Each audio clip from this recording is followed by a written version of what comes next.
Hey, for folks that are just coming in, you have landed at the right place. This is the Progress Not Prison Social Media Live. We're going to give a couple of moments for folks to trickle in, and then we're going to start our awesome conversation with Asha and Devin, our guests for this week.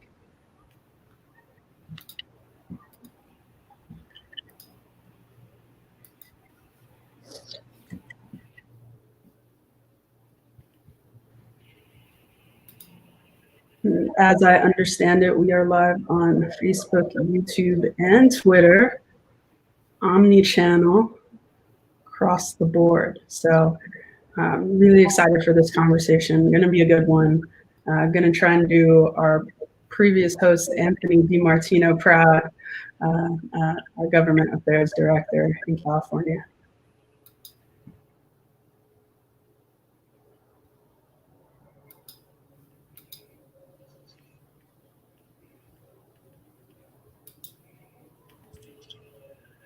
Awesome. So I'm seeing that we're here.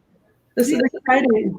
I'm going to kick us off. My name is Christina Villarini. If we've never met before, I'm our digital director of Californians for Safety and Justice, helping get out all of the cool Progress Not Prisons campaign information that you see across your phone and your email.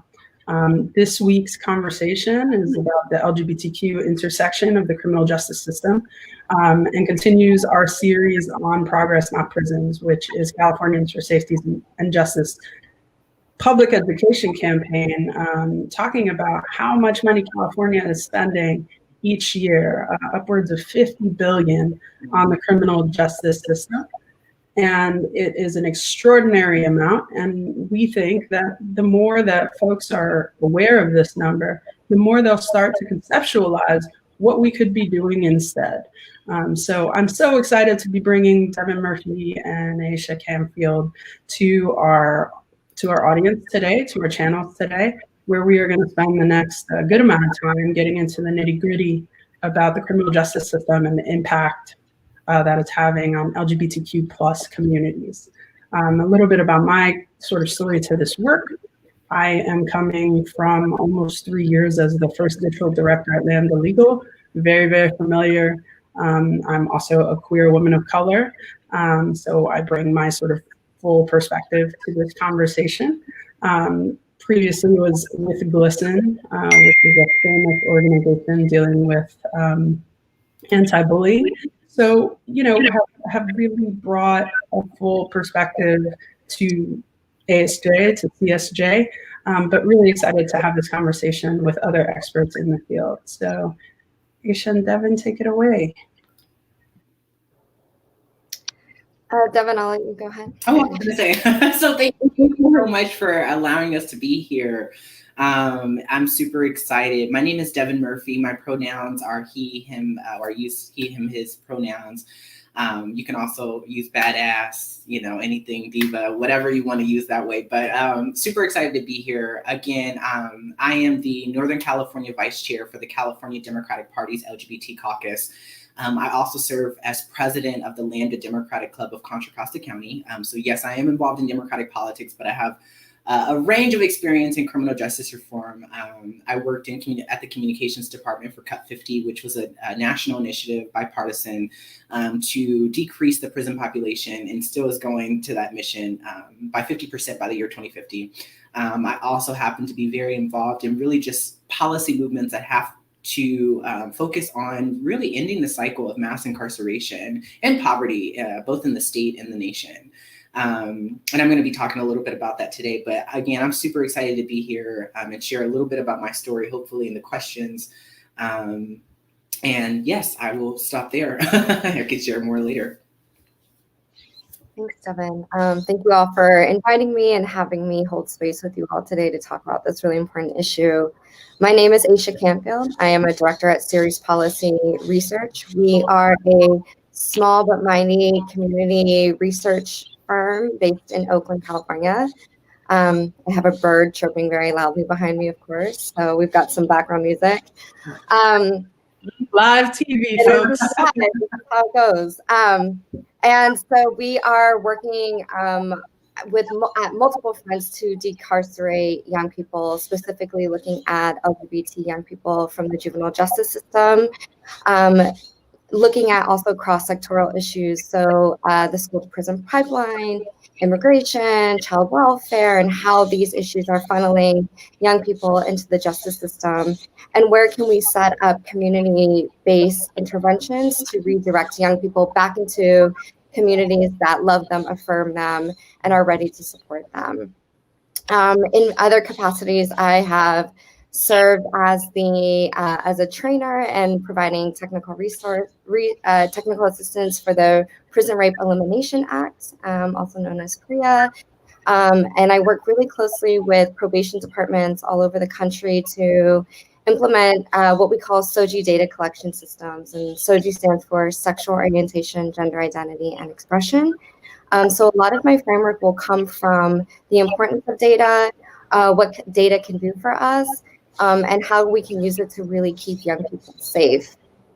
Personally, what draws me to this work is, I think, deep curiosity around what could be, imagination.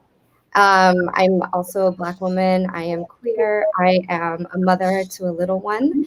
And I've also been married to a cop for a number of years. So we've got some interesting politics in our home. And I will also add that I think our best collective thinking is what's going to drive us forward. So I'm really excited to have this discussion with you and hopefully take questions from folks who've got different perspectives than we do. We'll see what happens. Yeah, no, we are not going to shy away from the tough stuff. And I think there's a lot of both what folks might consider radical politics, but also, more traditional ideas of safety and what reform actually looks like. I'm stoked about this conversation, y'all. So I think the first question that came to mind for me was I'd love to hear from you, Asha, on the impact that criminal justice has had on marginalized and underserved populations like the LGBTQ community, because we know that there's a challenge even around competency when, LGBTQ people or queer people encounter law enforcement, encounter the courts. They're going through this system that doesn't have as much deep understanding of our communities. And so I'd love to hear a little bit from you about just how do we see that impact playing out in marginalized communities, and especially you dealing with young folks? So I think part of the problem is we don't see enough of what's happening because we don't have the data. And LGBT folks continue to be sort of invisible. And so we know very little about outcomes other than anecdotally being part of the community. We do have a little bit of data, and we know that outcomes are not good. So we know that LGBT youth are overrepresented in the justice system. They represent 20% of all kids in the justice system nationally. Whereas I think at this point, data shows that LGBT young people are maybe 7% of the general population. So we know that they're overrepresented almost 3 times in the justice system. For folks in California, 50% of girls in the justice system identify as LGBT. That number, I think, is 40% nationally. And of course, numbers are much harder to get from boys for lots of reasons around disclosing and toxic masculinity and all the pressure that I think young boys are up against, and that create a barrier for young people to come out. And so the outcomes are not good from what we know. We know that young people are in the justice system who are LGBT are also overrepresented in the crossover population. So young people who are dually involved in child welfare and the justice system. And we know that they are disconnected from school because of reasons like bullying and things that they're hearing both from teachers and administrators, and in addition to their peers. And homelessness, right? We know LGBT young people are subjected to disproportionate homelessness. And so when we look at disparities across the board, no matter sort of what the issue is, unfortunately, we know that LGBT young people are going to be overrepresented in those. I also feel like I need to put a plug that LGBT young people are not exempt from intersectional oppressions. And so we need to be talking about LGBT young people as young people who are also racialized, right? The majority of young people in our justice system are Black or brown. And so we know that when we're talking about justice-involved LGBT young people, we're also talking about young people of color. So when we're thinking about interventions or supports, we need to be looking at a multitude of issues and a multitude of layers. And in order to do that, we really need to be asking young people around how they identify and what their top layers are, because we can't make assumptions that what we know or what we think we observe young people to be or how they identify are the key issues that are sort of driving their incarceration, right? So LGBT young people who are experiencing conflict at the home, it may or may not be because they're LGBT. It could be other things going on in the home. So while today we're talking about LGBT young people, I also want to put a plug in and say that they're experiencing the same things that cisgender and heterosexual people are also facing, like racism or immigration status issues and all of the other things. So, you know, I want us to continue to peel back the layers of our identities, but also use, you know, LGBT identities as a framework for how we think about what some of their needs and what some resources could be for them. Thank you so much. And I 100% agree that there is no sort of monolithic take or one size fit all solution for how we talk about safety and how we think about what a reimagining of our systems could be. But I think it's really, really important when we think about sort of identifying some of the challenges that LGBTQ young folks and adults face, that there are disparate numbers on homelessness, on access to care, on people feeling safe and trusting the system.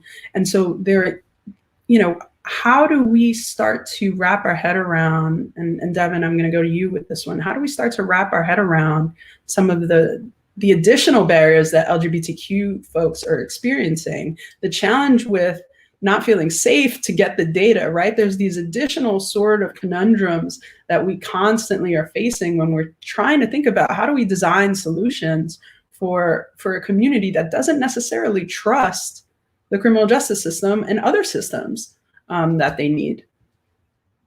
Yeah, and I think, first of all, we started off on the right foot. I think we really have to build the foundation of knowledge, right? And when we think about the school to prison pipeline, I think we use that term often. We have to see that, right? We have to think about that as a pipeline, and we have to think about, right, the disproportionate tendency of LGBT youth, of LGBT youth of color, particularly, who come from disadvantaged backgrounds, really starting in school and being trapped almost, right, into the system of incarceration and the cycle of incarceration. And we hit it right on the dot, right? You know, homeless youth, right? 40% of homeless youth identify as LGBTQ, right? That is staggering, and it every single time I hear that statistic, it causes grave concern, right? Because what we know is that housing and the ability of housing has also been stopped in history for folks who have been identified as LGBT youth. And so when I think about the school to prison pipeline, I think about a lot of conversations that are happening today, particularly when we talk about school resource officers, right? There's no data out there that says a school resource officer makes it safer for an LGBT youth, right?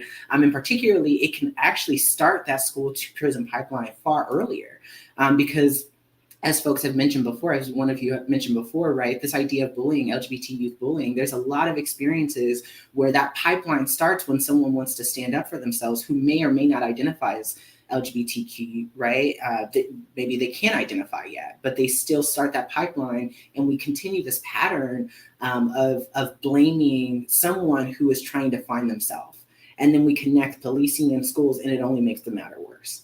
And so there's an opportunity, I think, for all of us to acknowledge that the school to prison pipeline there are levels of oppression, as it was mentioned. There are levels of oppression of race and gender and sexuality that have to be discussed. And if we don't talk about that in our schools, and if we don't actually have the education and knowledge and data, most importantly, to talk about that, we lose out on the opportunity to truly get to the root of the issue.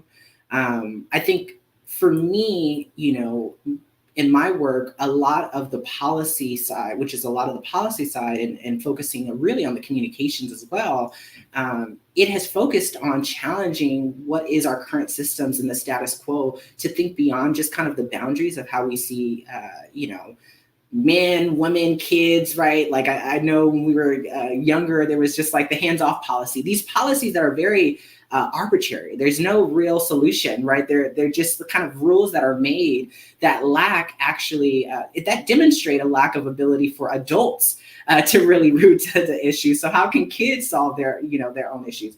It for me is a problem. And I think, again, on the policy side, I think there's a lot of direction we have to do. And part of it has to deal, again, with just the lack of education around gender and sexuality that we don't currently have in schools.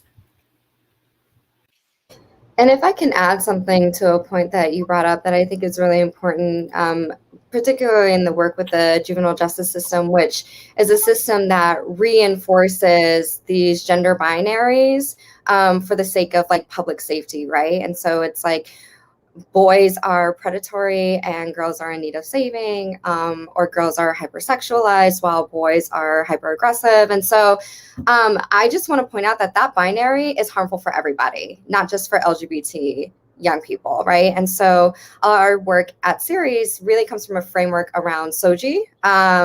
So again, sexual orientation, gender identity, and expression, which everybody falls along the spectrum, right? So everybody has a sexual orientation. Everybody has at least one gender identity. Everybody falls along sort of this spectrum of non-binary, masculine, feminine, when it comes to gender expression, which can change. Obviously, all of these things sort of exist and can be very fluid.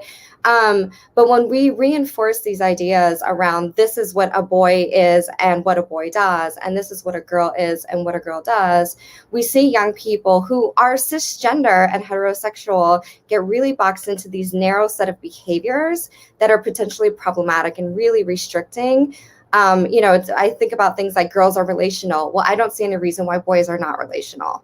And so when we're thinking about responses or interventions, I really would love to see this whole idea around like gender responsiveness expand to think about gender as existing on a spectrum, gender expression existing on a spectrum that doesn't just otherize LGBT youth as different, right? That we all exist on this spectrum and we would all stand to benefit by being able to choose programs or activities or sports or whatever the intervention might be that affirm how we see ourselves and don't feed into and aren't tethered to these really, really narrow definitions of boy versus girl. And I think we missed the mark on promoting young people's healing and a permanent and a successful exit from the juvenile justice system when we don't think about those things in a much more broader sense than what we currently do. Oh man, there's so much there, Asha. Thank you for that. I mean, there's so many things that stuck out to me. The first being that when you talk about the harmful and oftentimes dangerous sort of binary and boxed in sort of institutions that we build to protect these ideas or these conformities, how that plays out in adulthood and how that plays out in oppressive environments, right? That plays out in prisons and jails. There's a stereotypical sort of expectation of this person is male, this person is female, and if you do not ascribe to those standardized gender roles, you are often met with violence and danger. And, we have seen that the data supports that, it's over 10% of trans-identified folks who are incarcerated or subject to sexual violence. Mm-hmm. And the binary sort of adds to the overall oppressiveness of the environment because there's this expectation that you're going to check this box. And if you don't check this box, then I now have the power to control you. I have the power to contain you because you're not identified. And so I want to go into last month, Governor Newsom signed SB 132, which is requiring the California Department of Corrections and Rehabilitation to interview incarcerated folks and start to record gender identity, pronouns, titles throughout their term. And so I think there's two things that are sort of screaming out to me here. And Devin, I want to get your thoughts on this. Number one, people assume that California is a very, if not most, progressive state in the nation. Why did it take until September 2020 for us to get a bill like that in the state? And the second thing that I think I want to talk about is, how do we continue to push for progress, right? How do we continue to push for progress within the system that we are operating in, right? I tell my team, we work for the world we want, but we also work in the world we're in, right? And so when I think about this, I would love to hear your thoughts on, like, okay, we've got this bill, it's a huge step forward, but there's still so much to do. How do we get there?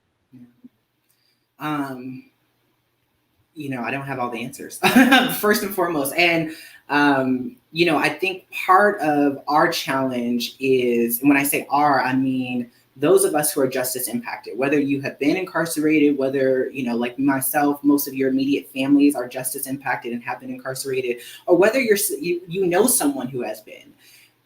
We have to challenge so much of what we've learned at a young age. And I want to go back real quick to something, because it is so integrated in our society, gender and sexuality, but folks don't want to admit that, right? I have excellent penmanship. Since I've been a first grader, I had excellent penmanship. And I always was told, you write like a girl, always. And as somebody who wasn't out at that time, obviously that did not make me, well, maybe not obvious, but it did not make me feel comfortable.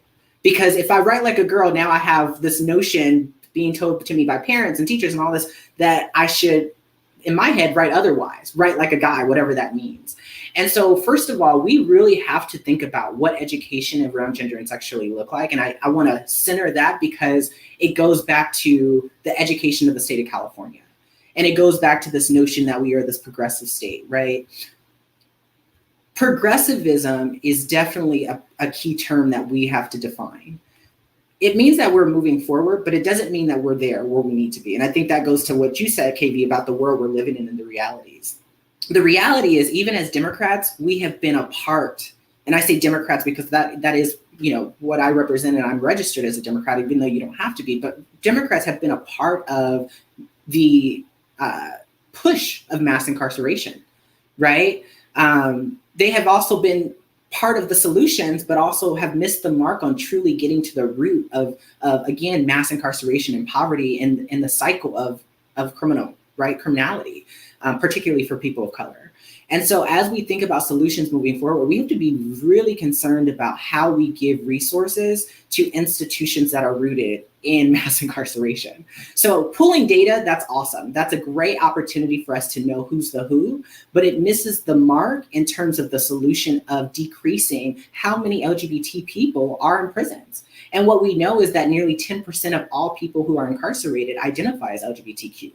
Right? Which also means that there's a potential for more folks who don't identify that because of their safety, right? We have to get to that, right? That root. And we also have to unpackage what that even means, right? If there are 10 to 20% of folks who are incarcerated identify as LGBTQ, that's a staggering statistic, mainly because there's not that many people outside of prisons and jails who identify as such. And so that means disproportionately we're impacted. That means there's something going on with society. It's not just LGBTQ people are criminals. I mean, that is not the case.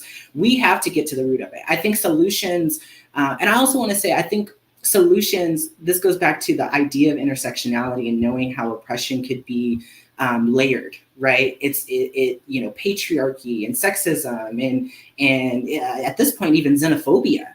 Right? Those are the isms and phobias of the world that do have layers and that impact specifically LGBTQ people, because particularly our identities have historically been erased and not measured. And because of it, sometimes we lack solutions that do root those isms and connect to those isms.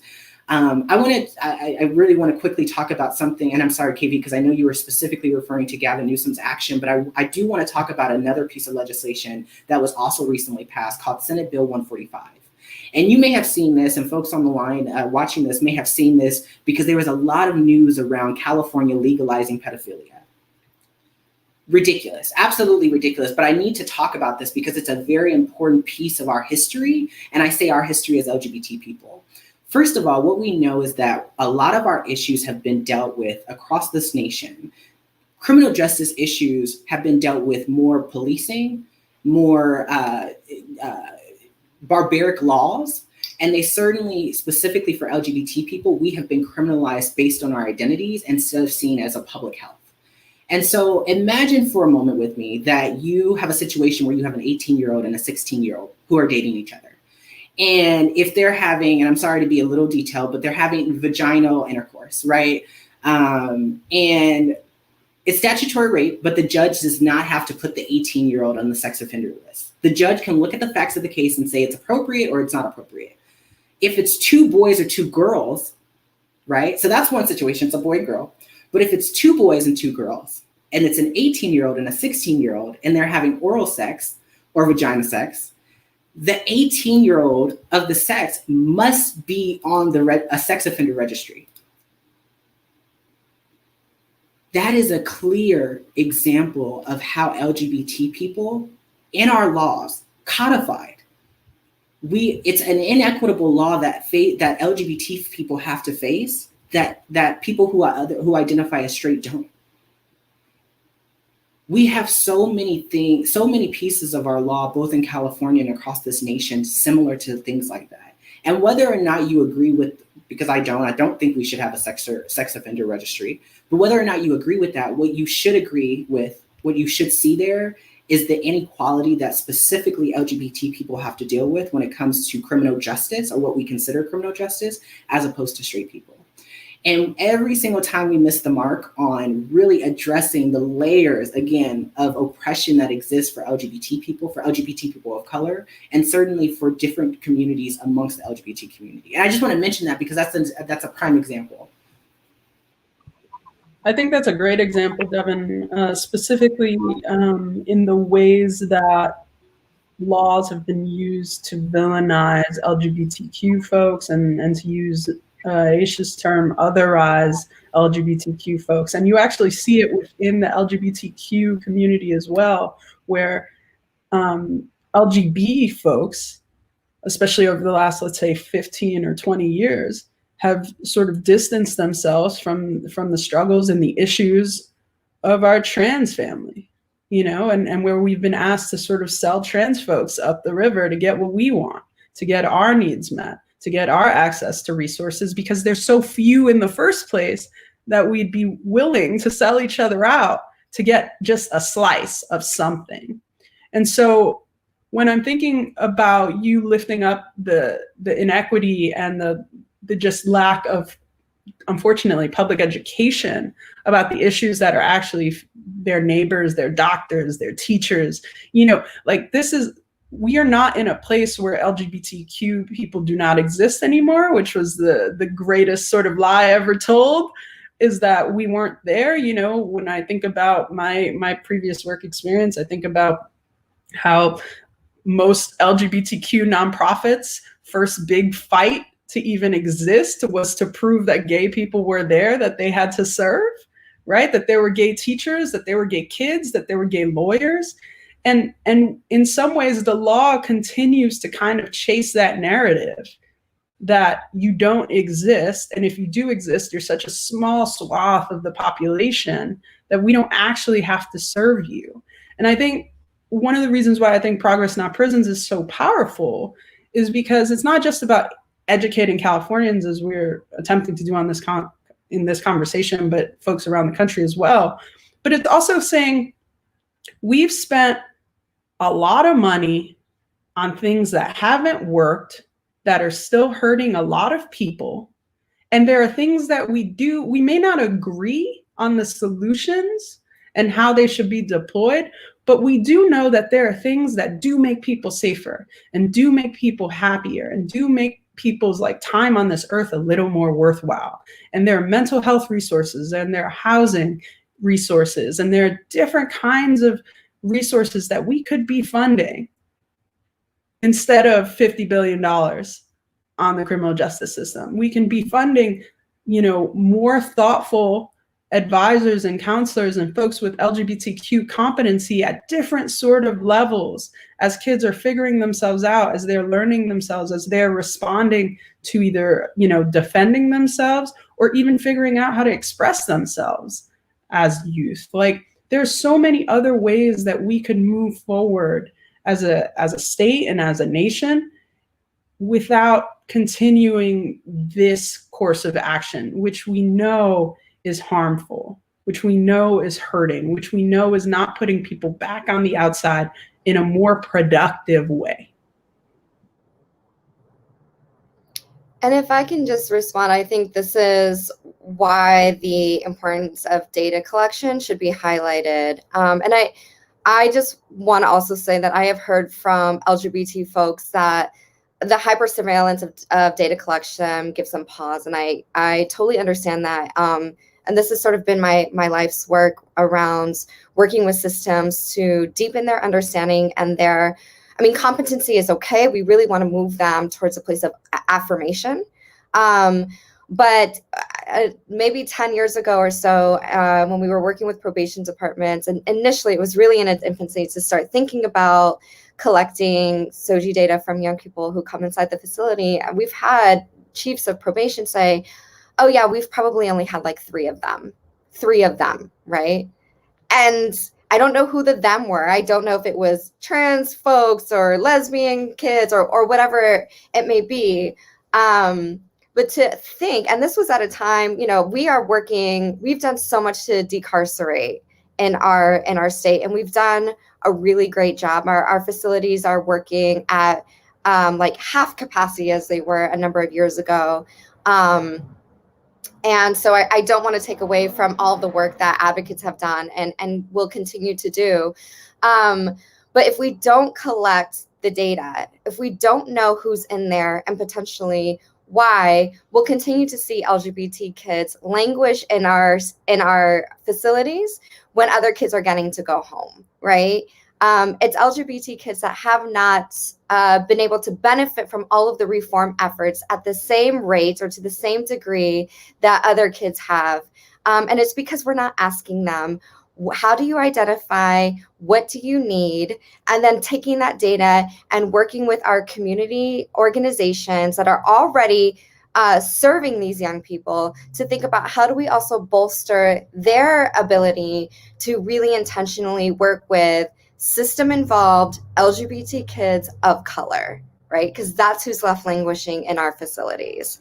And so data collection is going to be really important. And listen, when we do these trainings with systems folks, and I would say all people, how people come to be moved by this is really different. Some people are really moved by interpersonal, anecdotal, like really moving stories. Other people are moved by data. And I would say that particularly systems people are moved by data that is objective, and all the things that come with all the benefits that come with quantitative data. So we need that if we want to move the system. We need that if we want to have this awakening that we're calling for, this educational piece. We have to start collecting this data, and we can't go about it loosey-goosey. We need folks who can train. We need folks who are willing to stay in the journey with systems people as they move from a place of don't ask or tell, that's none of my business, who young people are having sex with is not something I should be asking, right? When we know it's beyond who you have sex with. But we need folks who are committed to staying in partnership with systems. And I realize that this is not everybody's role, and this is not aligned with everyone's value, and that's okay. We all have our place in the ecosystem of change. But for those who are willing to get in there and stay with the systems, to move them to a place where it is safe for young people to disclose if they want and if they feel like it's appropriate to disclose an LGBT identity, then we can start using that data to develop case plans. And again, that successful and permanent exit from the justice system. And when we think about, I don't want any more reform efforts or even any funding strategies to be a shot in the dark anymore, because we know that that's not working for LGBT kids. And so I just want to bring up a statistic that we found in our work in working with probation departments. We found that lesbian, gay, bisexual, questioning, or gender nonconforming and transgender Black girls are 380% more likely to pick up a weapons charge.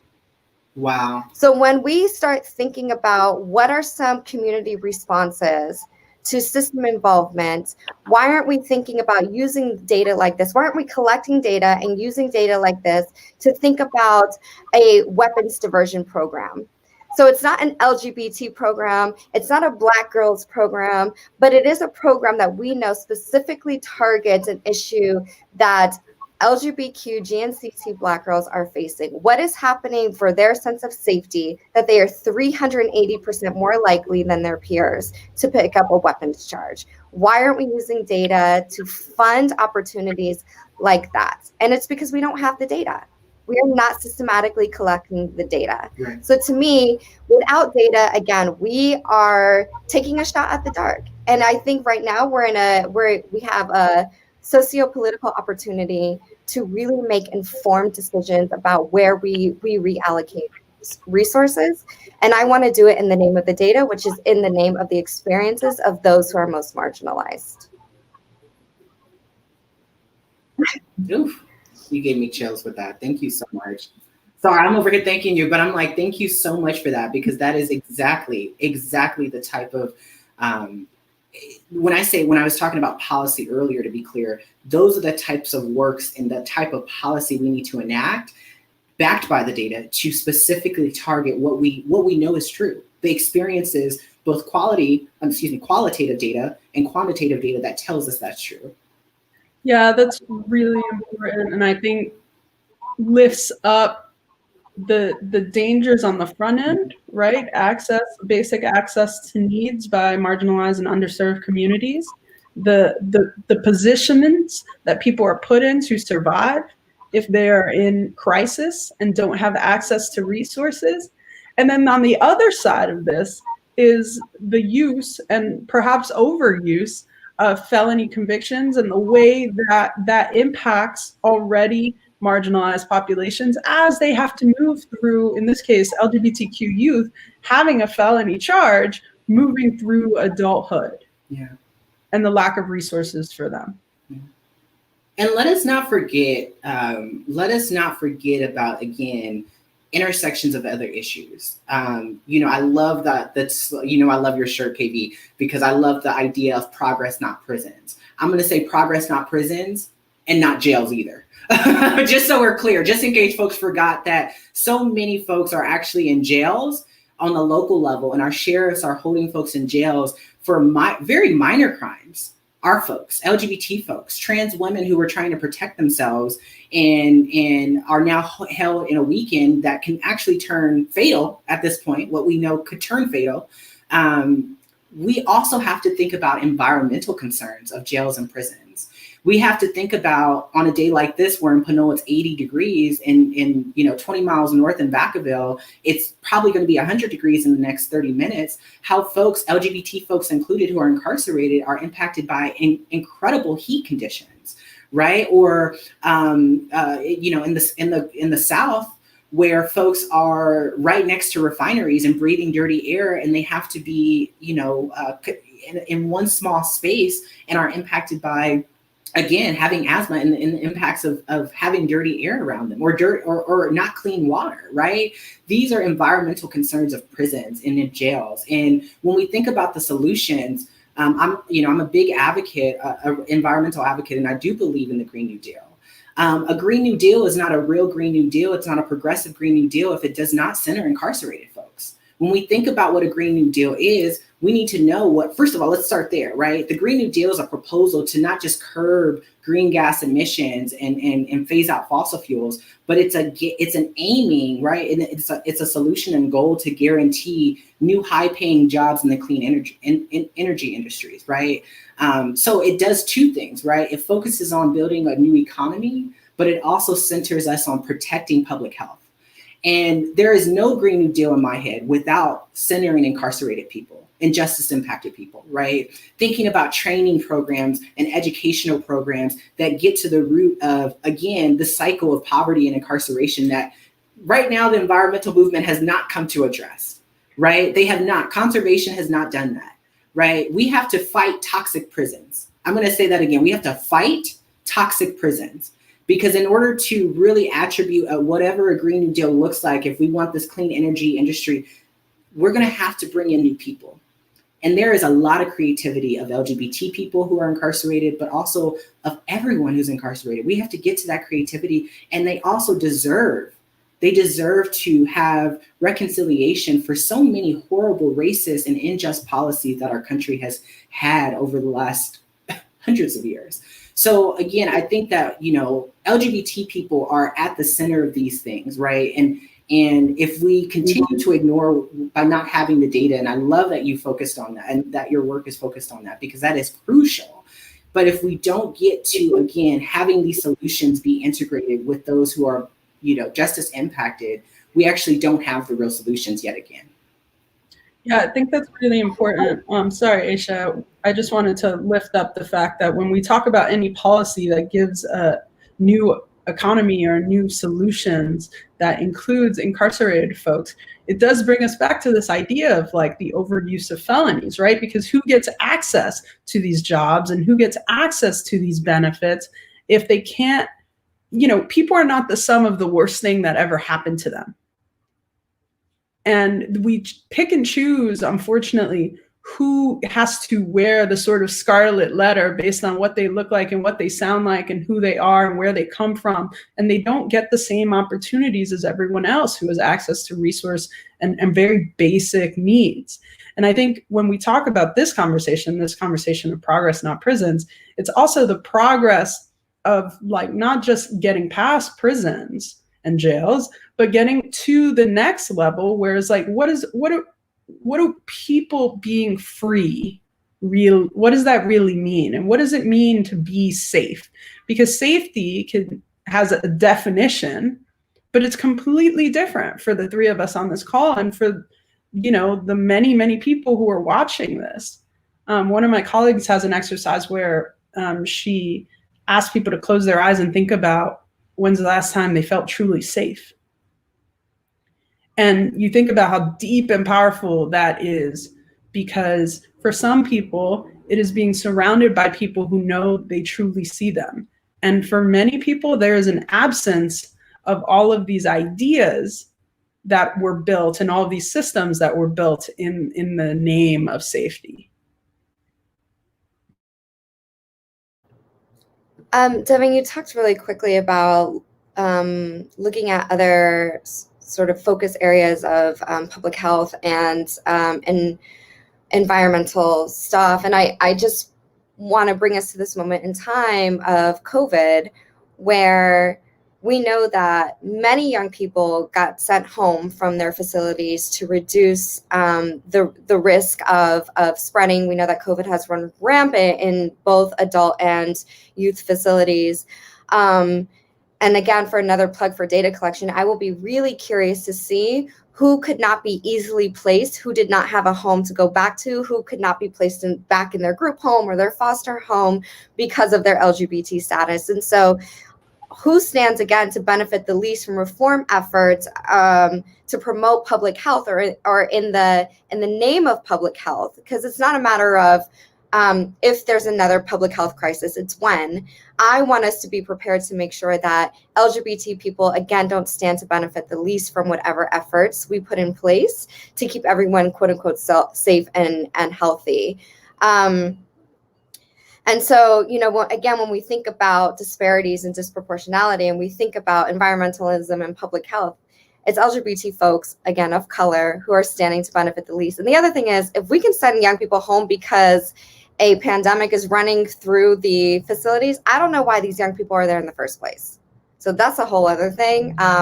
These are not then truly threats to public safety. However we might define it, we were all in agreement that these were young people to go home, that were able to go home. And so I really want to concentrate resources as well on finding homes for young people who are LGBT and are historically really hard to place because of the lack of education that Devin talked about earlier. So yeah, there are two things that scream out to me in that, and thank you so much for lifting up the current pandemic. I think, number one, prisons are not designed to be able to house large groups of people during a global pandemic. They're not hygienic, they're not sanitary,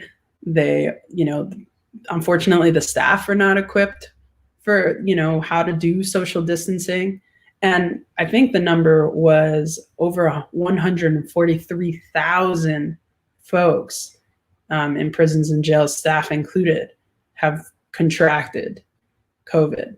So, that is a very high number in a very short period of time. And we don't even know if that data is being counted accurately, to be honest. We don't know if people are just going home sick or people are, what the conditions are that people are living in. So I think you lifted up something really, really important when you talk about how do we one, have a real conversation about what are prisons and jails for, right? If we can be really willy-nilly about who goes in and who goes out based on the conditions of the moment, right? Like what does this really mean?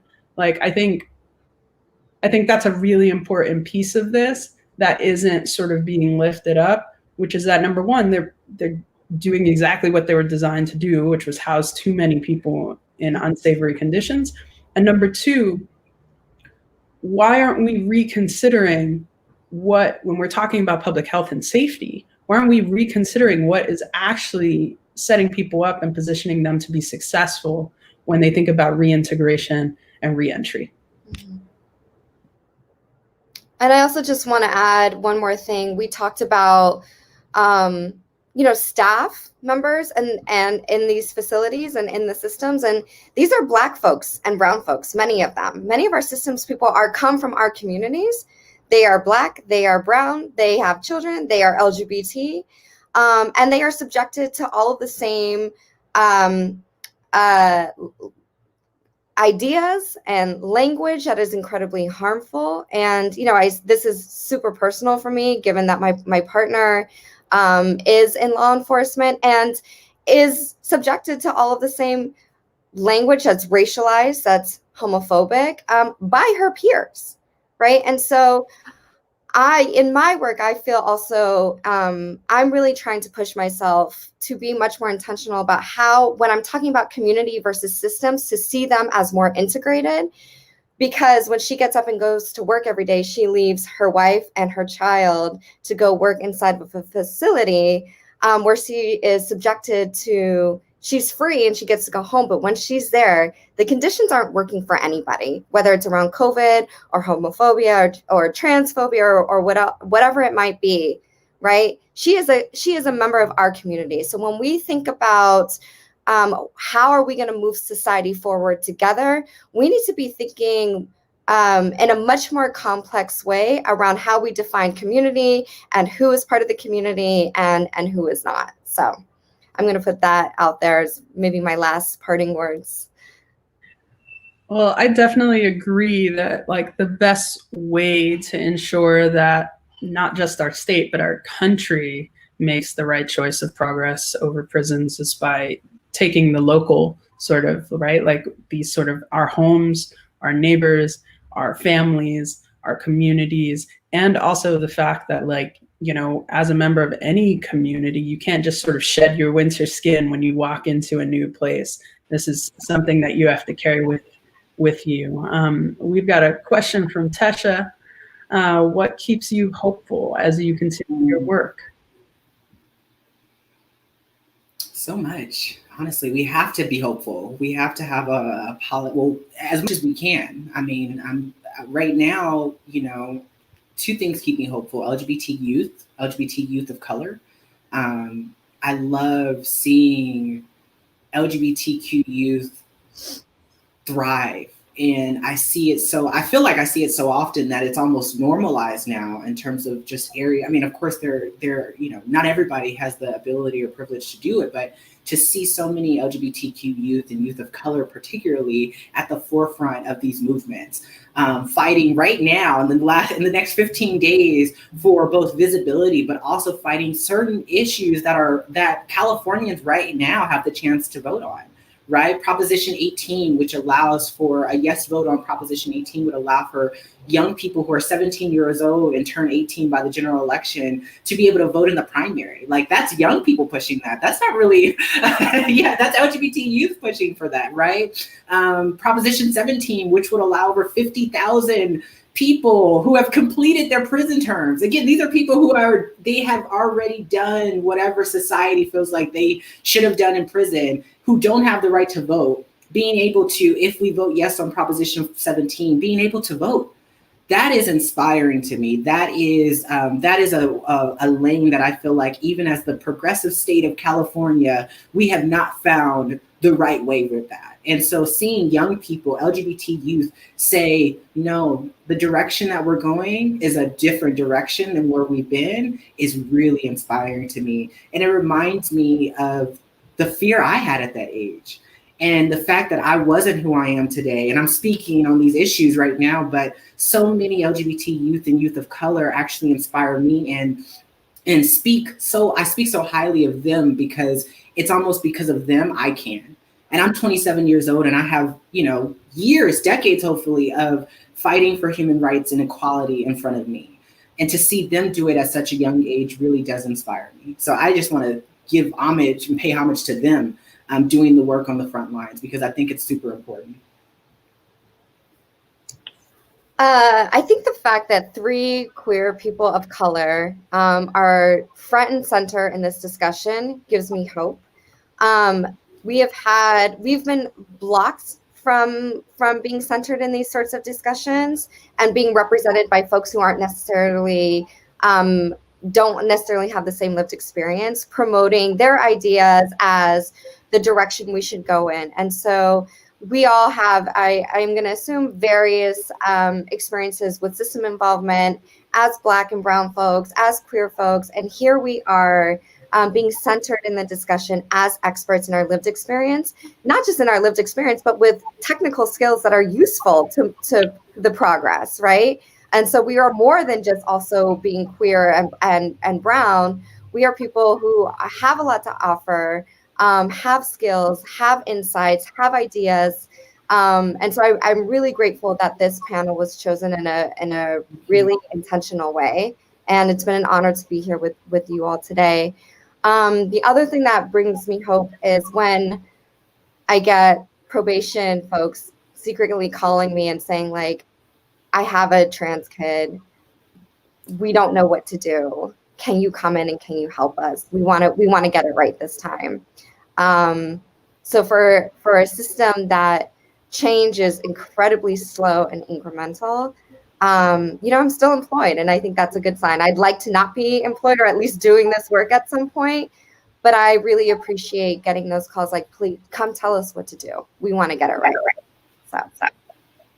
Calling in, inviting in. I love that. Yeah. Yeah, our founder, Lenore Anderson, once said,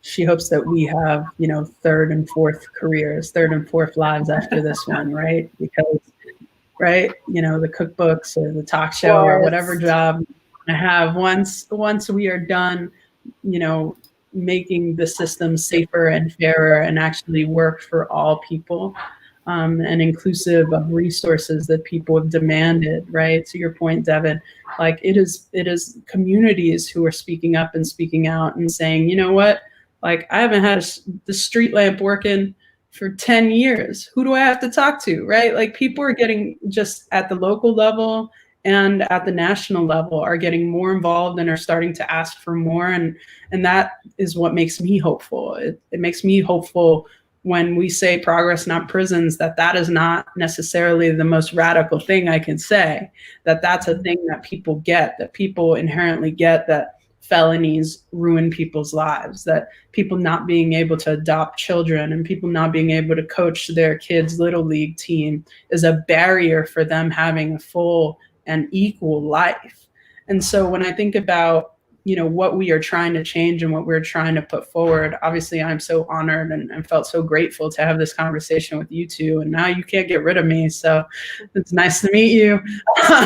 But I'm just so honored by the work that we are doing as a team, as a unit, and then like individually in our spaces to make the world more just and safe and intentional for the folks that come after us.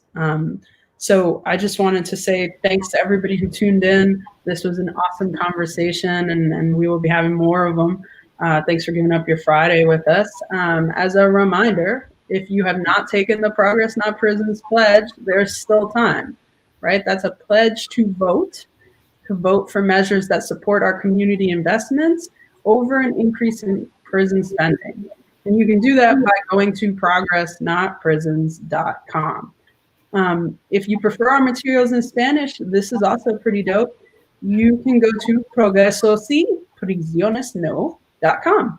And if you go to progressnotprisons.com and just click information in Espanol at the top, you will also get to that site. So I think there's a lot of work for us left to do, but I'm so honored and was so grateful to have this conversation. Thank you, everyone. Thank you. Thank you so much. It's good to meet you both. Likewise. Thank you so much.